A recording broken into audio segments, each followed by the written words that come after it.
On the evening of June 24th, 2026, Maria Torres was in Bogotá when her phone went silent. Her mother lived in Caracas, her brother in La Guaira. She had called them both at 6:05 p.m., 1 minute after the first earthquake hit. No answer, no ring, nothing. She called again, then again. She switched from calls to WhatsApp. She tried voice messages. She tried text. Every attempt hit the same wall. The connection dropped before it could complete. For the next 11 hours, she had no idea if her family was alive. Maria is one of 7.7 million Venezuelans who left the country over the past decade.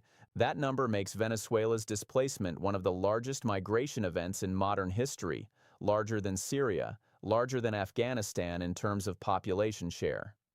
Roughly 1 in 4 Venezuelans no longer lives in Venezuela.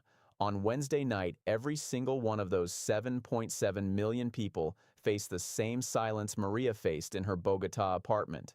A 7.5 magnitude earthquake had collapsed buildings across Caracas, knocked out cell towers along the entire northern coast, and shut down the only major international airport connecting Venezuela to the outside world. The earthquake lasted 39 seconds. The silence that followed lasted far longer. To understand what happened that Wednesday evening, you need to go back to 6:04 p.m. local time. A 7.2 magnitude earthquake struck near San Felipe in Yaracuy state. The shaking lasted several seconds. In Caracas, people grabbed doorframes, ducked under desks, ran for stairwells. When the ground stopped moving, many assumed the worst had passed. It had not. 39 seconds after the first earthquake, a second one hit. Magnitude 7.5. Stronger. Shallower. The epicenter was near the town of Umare, in the same fault zone that had just released the first wave of energy. The two earthquakes together are what seismologists call a doublet, two large events in rapid succession along the same fault system, each redistributing stress that triggers or amplifies the other. For the people of Caracas, the practical meaning was straightforward. Buildings that had cracked and weakened during the first earthquake were hit by a second, larger wave of energy before anyone could evacuate. In the Altamira neighborhood, a 22-story residential tower crumbled floor by floor. Witnesses on the street watched the walls peel outward, exposing entire apartments, furniture, the interior of lives, hanging in the air for a moment before everything fell. The dust cloud rose above the surrounding buildings and drifted south over the city. One survivor described climbing over rubble to reach the street. She said the smoke was so thick she could not see more than a few meters ahead. She said it looked like a scene from a movie, except there was no camera crew and no one shouted cut. On the coast, La Guaira took the worst of the damage. The state sits directly between Caracas and the Caribbean Sea, separated from the capital by a mountain range. The earthquake shook both sides. The historic Macuto Hotel, a building that had stood on the La Guaira waterfront for decades, collapsed. Simon Bolivar International Airport, which processes nearly all of Venezuela's international air traffic, sustained structural damage and closed. By 6:30 p.m., cell networks across northern Venezuela had degraded or gone down entirely. Power cut out in several Caracas neighborhoods. Emergency frequencies were overwhelmed. For the 7.7 million Venezuelans living outside the country, the calls they placed at 6:05 p.m. went unanswered. The Venezuelan diaspora did not form overnight. Between 2015 and 2025, economic collapse drove the largest emigration in Venezuelan history. Hyperinflation wiped out savings. Supermarket shelves emptied. Hospitals ran out of basic medicines. The minimum wage collapsed to a value that could not cover a month of food for one person. People left in waves. The first wave was professionals, doctors, engineers, teachers who had the credentials and contacts to find work abroad. The second wave was working-class families who crossed into Colombia on foot, carrying what they could. The third wave was the people who had sworn they would never leave, who held out for years, and then crossed a border in the middle of the night because staying had become impossible. They went everywhere. Colombia absorbed the largest number. Over 2.9 million Venezuelans lived there. Peru took in more than 1.5 million. Chile, Ecuador, Brazil, and Argentina each took hundreds of thousands. Smaller communities formed in Panama, Trinidad, the Dominican Republic, and Spain. In the United States, Venezuelan communities grew rapidly in Florida, Texas, and New York. What these communities share is this: they left family behind. not by choice, by circumstance. A mother who was too sick to travel, a father who refused to leave the house he had built, a sibling who stayed to look after aging grandparents, a cousin who believed things would improve and was still waiting. The people who left carried that separation with them every day. They sent money home every month. Venezuelan remittances became a critical part of the country's informal economy, one of the few reliable sources of hard currency for millions of families. They called on birthdays and holidays. They watched Venezuelan news from apartments in Medellin and Santiago and Miami, following every blackout, every price spike, every political development. Wednesday night, the news was a 7.5 magnitude earthquake. And the phone was not ringing. In Bogotá, the first signs of panic appeared on social media before most international news outlets had published anything. Venezuelan community groups on WhatsApp and Telegram began filling up around 6:15 p.m. People posted the same message in different words. I cannot reach my family in Caracas. Has anyone heard from La Guaira? Does anyone know if the phones are working in Petare? By 7 p.m., a Venezuelan community organization in Bogotá had opened its physical office and set up a bank of phones. Volunteers started calling numbers on behalf of people who had run out of prepaid credit. They worked through lists written on notebook paper. Most calls did not connect. A similar scene played out in Lima, in Santiago, in Madrid, in Miami. A shared document began circulating across Diaspora networks sometime around 9 p.m. The format was simple: name of missing person, last known address, neighborhood, name and contact of the person searching. By midnight, the document had over 1,500 entries.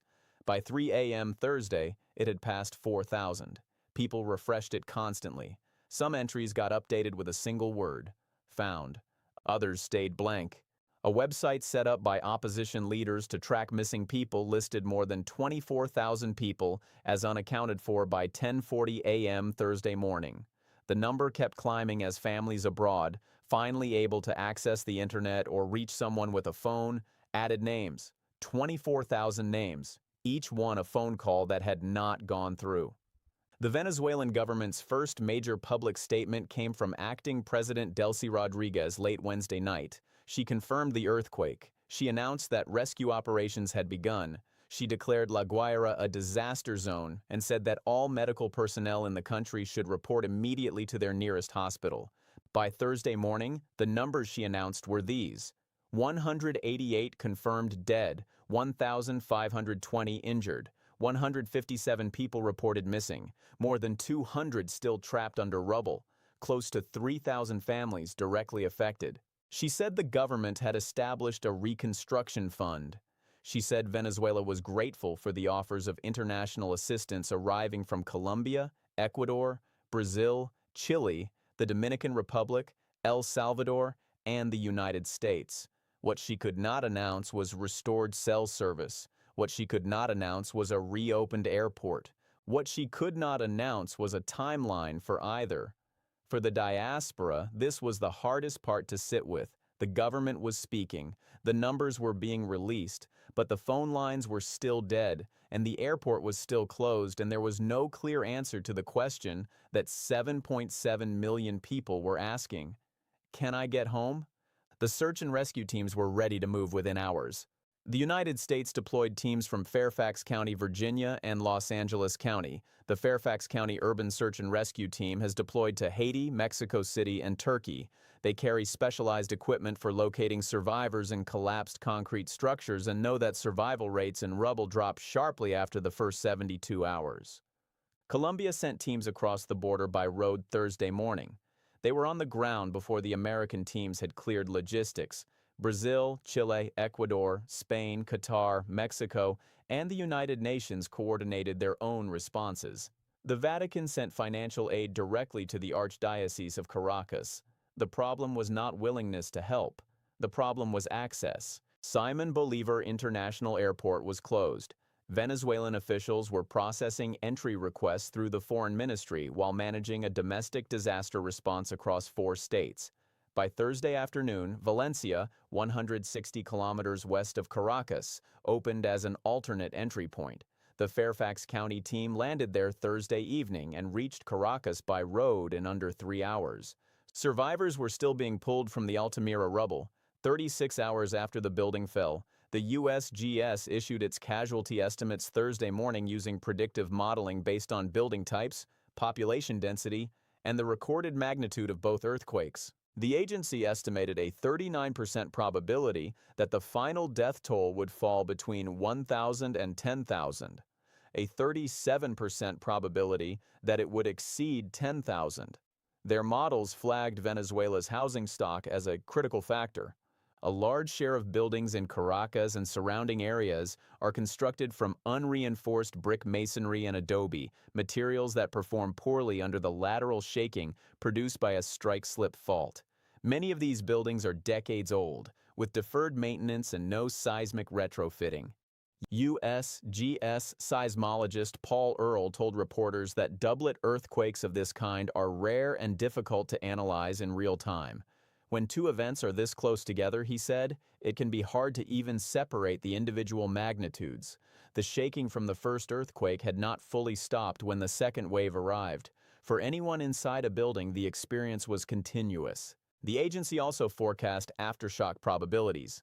A 40% chance of a magnitude 6 or larger earthquake in the same region within 7 days. And near certainty of at least one magnitude 5 event. For residents of Caracas who were sleeping outside on streets and in parks Thursday night, those numbers were not reassuring. They had made a calculation. The risk of staying inside a cracked building was higher than the risk of sleeping in the open. Thousands of them were on the streets as those forecasts were published. Maria Torres boarded a bus from Bogotá to the Colombian border Thursday afternoon. She had not waited for the airport. She had not waited for an official announcement or a cleared road or a government corridor. She packed a bag, withdrew cash from an ATM, and joined a line of other Venezuelans at a Bogotá bus terminal who had made the same calculation. The border crossing at Cúcuta was crowded. Venezuelan migrants who had crossed into Colombia in previous years were now trying to cross back. Some were returning to check on family. Some were returning to help with rescue and cleanup. Some were returning because the idea of staying abroad while their country was in disaster had become unbearable. On the Venezuelan side, road damage between the border and Caracas had been reported in several stretches. The drive that normally took 5 to 6 hours was taking longer. Vehicles navigated around debris in some sections. A bridge near Valencia had partial damage and traffic was being routed to a secondary road. Maria reached her mother's apartment building in Caracas on Friday morning. The building was standing. There were cracks in the exterior walls and one stairwell had partial damage, but it was standing. Her mother and brother were on the 3rd floor. They had not slept. The building still had no power. She sat with them in the dark for a while before anyone said anything. Across the city, in apartments and houses and shelters and streets, versions of that scene were playing out thousands of times. Families reuniting after a night of silence. Some of them had been separated by 300 kilometers of road. Some had been separated by an ocean. Some were still waiting. As of Friday morning, 188 people were confirmed dead. Rescue teams in Altamira had pulled survivors from the collapsed residential tower through the night. They were still searching. Dogs trained for structural collapse worked the rubble in shifts. Acoustic sensors had detected sounds from locations within the debris that had not yet been reached. More than 100 buildings had collapsed in La Guaira alone, according to the United Nations Humanitarian Affairs Office. In Caracas, the neighborhoods of Altamira and El Paraíso were the worst affected. Search operations were running simultaneously across multiple sites. The 157 people still listed as missing were not evenly distributed across the city. Many of them were last known to be in buildings that had fully collapsed. Rescue workers and families both understood what that likely meant, but the official status remained missing until the rubble was cleared. The $200 million reconstruction fund announced by the government was real. Whether it was adequate for what Caracas, La Guaira, and Yaracuy were facing was a separate question. Structural engineers consulting with international organizations estimated that the damage assessment alone, cataloging every affected building, every compromised road, every failed utility connection, would take weeks. Full rebuilding would take years. Venezuela was entering that process with depleted public finances, a health system already operating beyond its capacity, and a population that had already been leaving for a decade. The people who remained were disproportionately the elderly, the sick, and those without the resources to go elsewhere. They were the ones now sleeping outside, waiting for aftershocks, trying to reach relatives abroad on borrowed phones. The 7.7 million Venezuelans abroad are not a single community. They are doctors in Santiago and day laborers in Bogotá and engineers in Madrid and restaurant workers in Miami and students in Buenos Aires. They have different legal statuses, different incomes, different relationships with the country they left. Some left 5 years ago, some left last year, some are still in the process of regularizing their immigration status in the countries where they now live. What they share is a phone number in Venezuela that they call regularly, a voice on the other end of the line that places them, however far they have traveled, still connected to something. Some of them got that voice back within hours of the earthquake. A borrowed phone, a working landline in a neighborhood where the cell towers had held, a neighbor who had signal and passed the phone around. Others waited days. Some are still waiting as rescue operations continue, and the rubble in the hardest-hit neighborhoods has not yet been fully cleared. The opposition-run Missing Persons website, which had listed 24,000 names by Thursday morning, was still being updated Friday afternoon. Names were being removed as families confirmed contact. New names were being added as people who had been unreachable for 2 days were finally acknowledged as missing. Each name on that list is a family somewhere outside Venezuela that has not yet received the call they are waiting for. The earthquake lasted 39 seconds. The aftershocks will continue for weeks. The rebuilding will take years. The question of how Venezuela, with its current government, its depleted institutions, and its fractured relationship with the international community, manages a reconstruction of this scale, has no clear answer yet. For the 7.7 million people who left, Wednesday night confirmed something many of them already carried. The distance between them and home is not just geographic, it is institutional, it is infrastructural, it is political, and it was made visible, suddenly and completely, by 39 seconds of shaking that knocked out the cell towers and closed the airport and turned the act of calling your mother into something that might not go through. Maria Torres sat with her family in a dark apartment in Caracas on Friday morning, and the phone that had been silent for 11 hours was in her pocket. She did not need it anymore. The death toll will continue to rise as rescue teams reach neighborhoods cut off since Wednesday evening. If this documentary was valuable to you, subscribe. We will follow this story as it develops. The aftershocks, the reconstruction, the political questions around Venezuela's disaster preparedness and what international aid can and cannot reach, and the long road ahead for the families on both sides of that silence. The next video on your screen covers the doublet earthquake itself, the science behind why 2 strikes 39 seconds apart caused damage that a single larger earthquake might not have produced alone. Stay informed. There is a particular kind of waiting that does not have a name. It is not grief, because grief requires confirmation. It is not hope, because hope implies optimism. It sits somewhere between the two, in the space where you have placed a call and are listening to silence and cannot know what it means. Millions of Venezuelans spent Wednesday night in that space. In Medellin, a woman named Carmen had not spoken to her father in Caracas since 5:58 p.m. She knew the earthquake had happened because she felt the tremors herself, 500 kilometers away. She knew her father's neighborhood, a hillside barrio in western Caracas, was the kind of neighborhood built quickly and informally, without engineering reviews that might have made its buildings more resistant. She called every number she had for anyone in Caracas for 11 hours. In New York, a man who left Venezuela 8 years earlier spent Wednesday night on the phone with community organizations in Miami and Houston, trying to get information about the La Guaira waterfront where his sister ran a small shop. The waterfront had been badly hit. The hotel had collapsed. Her shop was 3 blocks away. In Madrid, a group of Venezuelan nurses gathered in one of their apartments Wednesday night. Between them, they had family in Caracas, La Guaira, Valencia, and Maracay. They made calls in turns. By 3 a.m., 2 had reached family. 4 had not. The infrastructure that failed Wednesday night had been failing for years before the earthquake. Venezuela's telecommunications network entered a long decline alongside the economic collapse of the mid-2010s. Investment in cell tower maintenance dropped. Equipment aged without replacement. In some parts of the country, coverage was already intermittent before June 24th. The earthquake did not create a fragile network. It broke one that was already fragile. The same pattern held for the electrical grid and the hospitals.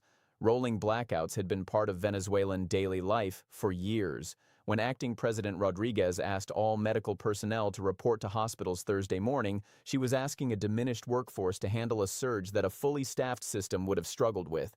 The 188 people confirmed dead by Thursday morning were the ones whose deaths had been confirmed.